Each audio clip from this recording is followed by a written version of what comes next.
With that, it's time to Tin Chat, as always. Joined by the radio play-by-play voice of the Fort Wayne TinCaps, Mike Maahs. I am Justin Prince. Mike, we've won a couple games since we last talked. Yes, we actually have. I was going to say, we didn't get to play a game last Friday, but they have won 2 games, and despite Mother Nature's best attempts, we did get to play a couple already this week. Fort Wayne obviously winning one of their final 3 last week against Great Lakes at home, and then they've won one of the first 2 now when we're recording this here over in Lake County to start the week here. Briefly, we can talk about the Saturday win against Great Lakes. A 4-run inning highlighted by a 3-run home run from Joshua Mears propelled the TinCaps to the lead, and they got some solid pitching, and they won that ball game. But they got beat on Sunday, and thus they lost 5-6 to Great Lakes. The Loons right now technically in a tie for first in the Eastern Division with Lake County. Percentage points differentiates because of different amount of games played. But they're a good ball club. And then the TinCaps traveled to suburban Cleveland, and the games were called quickly. Yeah, they were. Did not play Tuesday night. It was supposed to be a noon game on Wednesday. That didn't get played That didn't get played either, so they played a pair of 7-inning games last night, fell behind in game 1, 3-0, then had a 7-run 3rd inning. As I say, the Pats decided to wake up a little bit yesterday. Yeah. Highlighted, of course, by that grand slam by Kervin Pichardo. Yeah, his first home run of the season, 2nd grand slam hit by a TinCap this year. The 7 runs also tied a season high for runs scored in an inning, and some good pitching.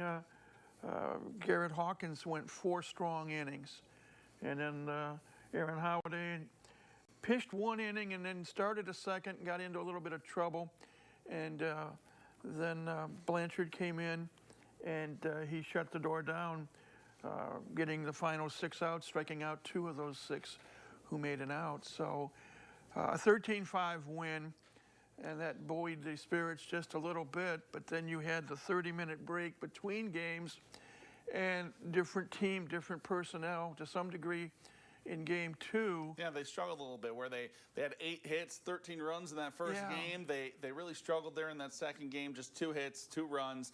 Good news, though, Mike. Victor Lizarraga looked stellar on the bump yesterday for the Caps. I believe he went 5 innings, just 3 hits, an earned run, and 3 strikeouts in another good quality outing for him. And again, we have talked about this since the season started. The starting pitching has been the thing for the TinCaps thus far. And we'll just see what happens. Jairo Iriarte had the start today. Doubleheader tomorrow, 2 more 7-inning games. You're going to have Adam Mazur come off the development list, and Bodie Rascone, who was supposed to start Tuesday night. They'll be pitching Saturday, and then in the series finale on Sunday, Ryan Burgert, who has pitched well his last 2 times out, will get on the bump. Going back to the offense, Mike, a guy that you talked about just a little bit ago, Joshua Mears, good to see him find his power stroke a little bit last week. 2 home runs on the homestand for him. We only saw him hit 1 home run at Parkview Field all of last year, so good to see him. The average is still down there. He's only hitting, a $196 on the season, but I think he's a guy that seems to find his confidence when he finds his power stroke. You saw it at times last year when he had that stretch when he hit a bunch of those home runs against Lansing, I think it was, and through that stretch. And he seems to be a guy that finds some confidence when he's hitting the ball out of the ballpark. The one drawback that he still has to improve on more than anything else, cut down on the strikeouts. He struck out 27 times this year. And when you have a guy who has the talents that he has, he's got some wheels. He can hit with power.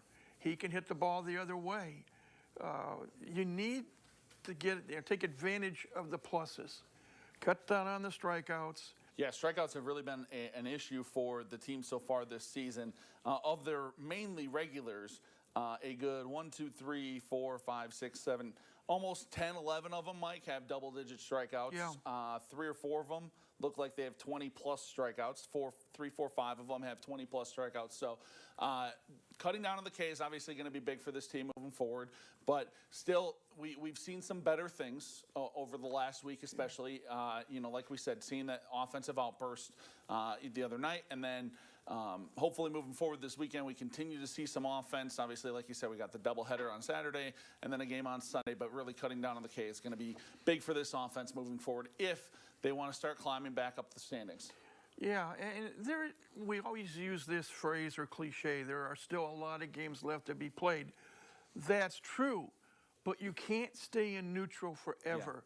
Yeah. If you want to improve your position both as an individual in playing and fielding, or as a team in getting out of the basement and moving up the ladder to try to catch 5 teams to win the first half division title, you've got to start making the improvements and adjustments right now. And that means cutting down on the strikeouts, taking advantage of your speed, getting more opportunities for our version of the Boom Brothers, or whatever it was. The in Bash Oakland. Brothers. Bash Brothers, thank you. and what I'm referring to is Nathan Martorella and Marcos Castañon, each of them with 3 home runs and 13 runs batted in so far this year. Yeah, absolutely. Like we said, 3 games left here over in Lake County for the rest of this week. Then they are home, Mike, next week to bring my friends from Wisconsin, the Beloit Sky Carp, to town to good old Parkview Field. The team, as we speak, starting play today on Friday, best overall record in the Midwest League at 15-8, and they're playing in a beautiful new ballpark. They sure are. And ABC Supply Stadium, I believe it's called. Yeah. Whole lot better than what you're used to Come playing. on, Mike. I grew up 30 minutes from that old ballpark when they were the Beloit Snappers down there. I used to go to games there all the time. That was the crown jewel of ballparks in minor league baseball. With a center field straightaway of 385 feet. Yeah, I was being I facetious. said for years, and sometimes I get crucified for it, best American Legion ballpark in the country. I mean, it really was. It really was. And the cheeseburgers with that Wisconsin cheese. I mean, Mike, they were outstanding. I mean, yeah, it's the beer and the cheeseburgers up there. I mean, that's all we do. Look at me.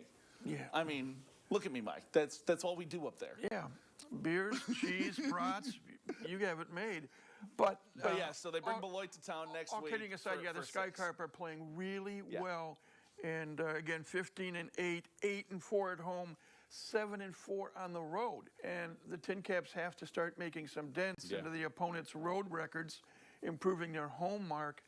This team has potential. And it's time for them to graduate in terms of baseball learning educational school and move up the ladder there, take advantage of what they're being taught, and the results will take care of themselves. Yeah, absolutely. Hopefully we start to see some of that take place over here the next week or so, and hopefully we have some better things to talk about next week, some more games that they've played, hopefully, instead of Mother Nature having her fun. But until then, that's going to do it for another edition of TinChattin. He is as always, Mike Maahs.